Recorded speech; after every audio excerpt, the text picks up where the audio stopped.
ہارون الرشید نے بہلول کو ہدایت کی کہ بازار جائیں اور کسائیوں کے ترازو اور جن پتھروں سے وہ گوشت تولتے ہیں وہ چیک کریں، اور جن کے تول والا پتھر کم نکلے انہیں گرفتار کر کے دربار میں حاضر کریں۔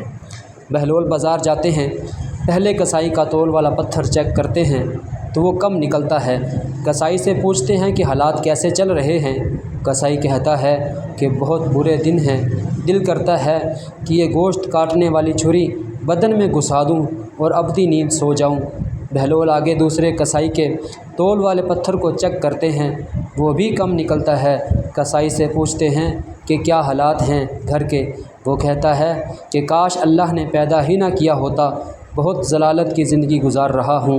بہلول آگے بڑھے، تیسرے کسائی کے پاس پہنچے، تول والا پتھر چیک کیا تو بالکل درست پایا۔ کسائی سے پوچھا کہ زندگی کیسے گزر رہی ہے؟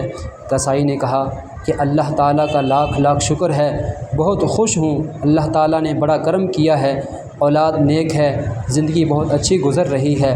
بہلول واپس آتے ہیں، سلطان ہارون الرشید پوچھتے ہیں کہ کیا پروگرس ہے؟ بہلول کہتے ہیں کہ کئی کسائیوں کے تول والے پتھر کم نکلے ہیں۔